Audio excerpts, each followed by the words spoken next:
Anita Pallenberg was a German-Italian actress, artist, and model.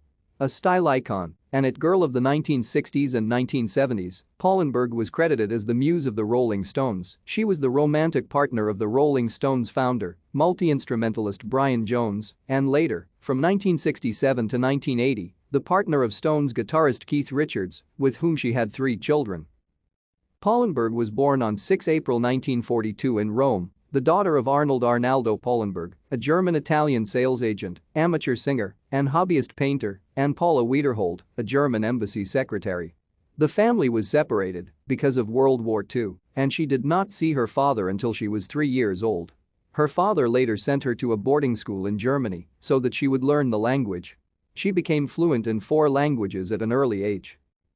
Pallenberg was expelled from school when she was 16, after which she spent time in Rome with the Dolce Vita crowd and then went to New York City to hang out with Andy Warhol's factory.